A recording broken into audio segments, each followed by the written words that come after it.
Hey guys, അപ്പം നമുക്കൊരു Salem vlog കണ്ടു വന്നാലോ. അപ്പം ഞങ്ങളിവിടെ കുറ്റിപ്പുറത്തുനിന്ന് 8:30 ട്രെയിനാണ് കയറിയത്.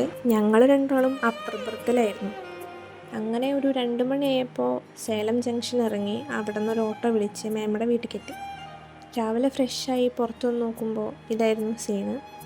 നല്ല അടിപൊളി സീനായിരുന്നു. പിന്നെ ബ്രേക്ക്ഫാസ്റ്റ് കഴിച്ചു. നല്ല ചൂടുള്ള മുരിഞ്ഞ ദോശയും പുതിന ചമ്മന്തിയും മേമ്മ അങ്ങനെ കൊണ്ടിട്ടിരുന്നു. ഞാനങ്ങനെ കഴിക്കുന്നു. അപ്പോൾ കുറേ ദോശ ഞാനങ്ങനെ കഴിച്ചു. പിന്നെ അന്ന് അവിടെ ആവിൻ, അതായത് ഇവിടുത്തെ മിൽമേൻ്റെ ഒരു ബ്രാൻഡ് പോലെ അവരുടെ ഷോപ്പിൻ്റെ പൂജ ഉണ്ടായിരുന്നു. അപ്പോൾ അതിന് വേണ്ടിയിട്ട് ഒരുക്കങ്ങൾ വേഗം ചെയ്തു.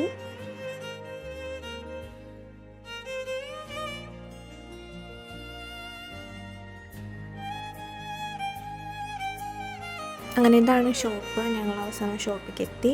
പൂജയും കാര്യങ്ങളൊക്കെ സ്റ്റാർട്ട് ചെയ്തു. ഇത് ജഗദീഷേട്ടൻ്റെ മൂത്ത കുട്ടിയാണ്. ഇങ്ങനെ ഈ പൊരിയും കാര്യങ്ങളൊക്കെ അവരിങ്ങനെ സപ്ലൈ ചെയ്തിട്ട് അവിടെ പൂജയ്ക്ക് വന്ന ആൾക്കാർക്കൊക്കെ ഇതവിടെ ഹെൽപ്പ് ചെയ്യുന്ന ഒരു ഏട്ടനാണ്. പിന്നെ അവർ ഈ കുമ്പളങ്ങിയിൽ ഇങ്ങനെ സിന്ദൂരം നിറച്ചിട്ട് ലാസ്റ്റ് ഇത് കൊണ്ട് പൊട്ടിക്കും. അത് ദൃഷ്ടിയൊക്കെ പോകാൻ വേണ്ടിയിട്ട് ചെയ്യണതാണ്. അപ്പോൾ അവിടുത്തെ കാര്യങ്ങളൊക്കെ കഴിഞ്ഞ് ഞങ്ങൾ ഉച്ചയ്ക്ക് എത്തി. നല്ല സദ്യന്നെ മേമ ഉണ്ടാക്കി വെച്ചിട്ടുണ്ടായിരുന്നു. പൊന്നിയരിൻ്റെ റൈസ്. വാങ്ങും. പിന്നെ ഇതാണ് അവരുടെ ഹൗസ് ഓണർ. അവരിപ്പോൾ റെൻറ്റിന് നിൽക്കുകയാണ്. അവർക്ക് ഇങ്ങനെ ഈ പൂമാല കെട്ടിയിട്ട് കടകളിൽ വിൽക്കലൊക്കെയാണ് പണി. അവിടുത്തെ ഗേൾസ് കല്യാണം കഴിഞ്ഞവർ പൂ ചൂടും. അങ്ങനെ എന്നോടും പൂ ചൂടാൻ പറഞ്ഞിട്ട് ഞാനും പൂ ചൂടി. അങ്ങനെ ഞങ്ങൾ അവരുടെ കുടുംബ വീട്ടിലേക്ക് എത്തി. അവിടെ നിറയെ ഫ്രൂട്ട്സ് ഉണ്ടായിരുന്നു. നമുക്ക് കണ്ണടയ്ക്കാൻ തോന്നില്ല, അത്രയും കാഴ്ചകൾ അവിടെ കാണാനുണ്ടായിരുന്നു. എല്ലാം ഞങ്ങളങ്ങനെ നോക്കി കണ്ടു.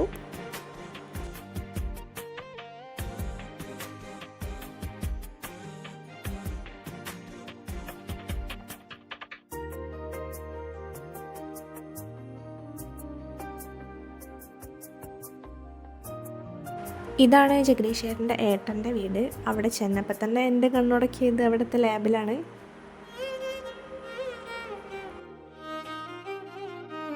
ഒരു പൂന്തോട്ടം തന്നെ അവരെ വീട്ടിലുണ്ടായിരുന്നു. നമുക്ക് ഓരോ കമ്പ് ഇങ്ങനെ പൊട്ടിച്ച് കൊണ്ടുവന്നു. പക്ഷേ നമ്മൾ 4 ദിവസം കഴിഞ്ഞിട്ട് വീട്ടിലേക്ക് എത്തുള്ളൂ. അതുകൊണ്ട് അതിന് പറ്റില്ലല്ലോ. അപ്പോൾ ഞങ്ങളെല്ലാം കണ്ടു നിന്നു.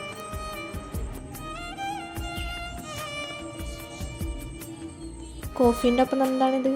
ഇതിലെല്ലാം നട്ട്സും ഉണ്ടായിരുന്നു. പക്ഷേ കുറച്ചേ കഴിച്ചുള്ളൂ. ഇതാണ് ജഗദീഷേട്ടൻ്റെ ഏട്ടനും ഏട്ടത്തിയമ്മയും. ഇവരുടെ 60ാം വിവാഹം കഴിഞ്ഞിരുന്നു. അതായത് ഭർത്താവിന് 60 വയസ്സാവുമ്പോൾ അവരൊന്നുകൂടി കല്യാണം കഴിക്കും. അപ്പോൾ ഇവരുടെ കയ്യിൽ നിന്ന് അനുഗ്രഹം വാങ്ങിയിട്ടുണ്ടെങ്കിൽ നമ്മൾ ദീർഘസുമംഗലി ആയിരിക്കും എന്നാണ് അവരുടെ വിശ്വാസം. അപ്പോൾ അവർ ഞങ്ങൾ അനുഗ്രഹിച്ചു. അവർ ഗിഫ്റ്റൊക്കെ തന്നു. അവർ തന്ന പിങ്ക് സാരിയാണ് കേട്ടോ ഞാൻ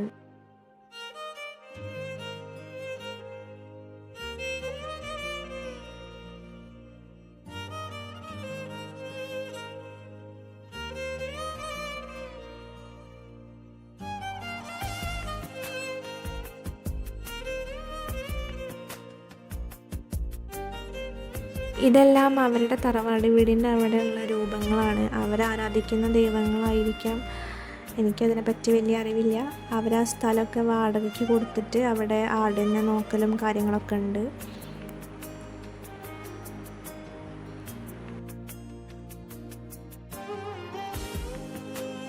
ഇതാണ് ജഗദീഷേട്ടൻ്റെ അച്ഛനും അമ്മയും. എനിക്ക് ഭയങ്കര ഇഷ്ടമായിട്ടോ അവരെന്നെ. ഇതിൻ്റെ ഇടയ്ക്ക് നാട്ടിൽ നിന്ന് വിളിച്ചപ്പോൾ അവർ സംസാരിക്കുന്നതാണത്.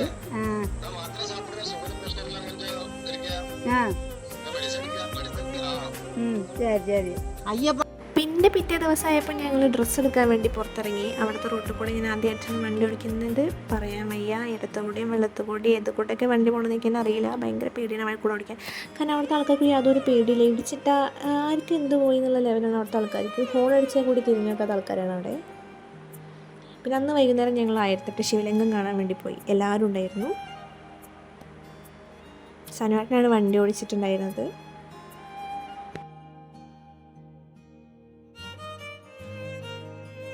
അവിടെ ഷൂട്ട് ചെയ്യാൻ പാടില്ല എന്ന് ഫ്രണ്ടിൽ എഴുതി വെച്ചിട്ടുണ്ടായിരുന്നു. പക്ഷേ ഞാൻ ആരും കാണാതെ വീഡിയോ കുറച്ചൊക്കെ എടുത്തു.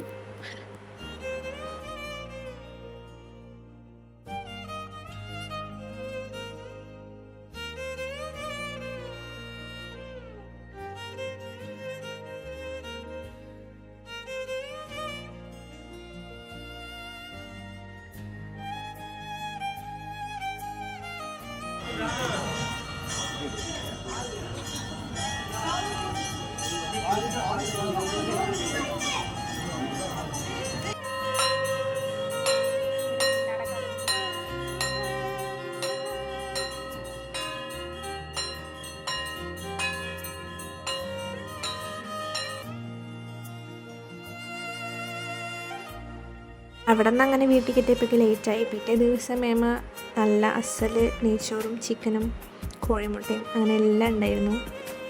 ഞങ്ങൾ നല്ല ആസ്വദിച്ച് കഴിച്ച് അങ്ങനെ അന്ന് സിനിമയ്ക്ക് പോയി.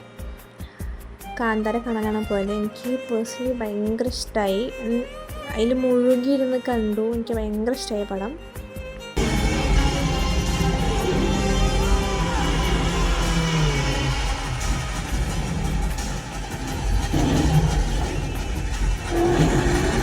പിന്നെ അന്ന് വൈകുന്നേരം ഞങ്ങൾ ജഗദീശേട്ടൻ്റെ പെങ്ങളെ വീടും അതുപോലെ അവരുടെ ഫേമും കാര്യങ്ങളും കാണാൻ വേണ്ടി പോയി.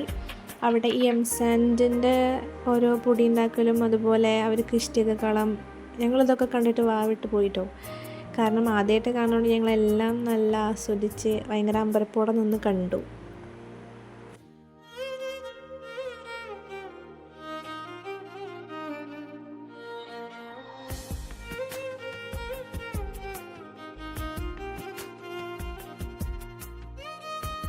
അന്ന് നൈറ്റ് അവിടെ നിന്നായിരുന്നു ഭക്ഷണം. ഇത് അവരുടെ വീട്ടിലെ ഭീമും അതുപോലെ റോസുമാണ്. ഇവർക്ക് 2 മക്കൾ കൂടി ഉണ്ട് കേട്ടോ.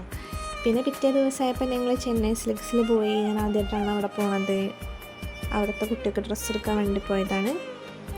അങ്ങനെ ഡ്രസ്സൊക്കെ എടുത്ത് വന്ന് ഞങ്ങൾ റെസ്റ്റ് ചെയ്തൊരു 11:30 ആയപ്പോൾ അവിടെ നിന്ന് യാത്ര പറഞ്ഞു.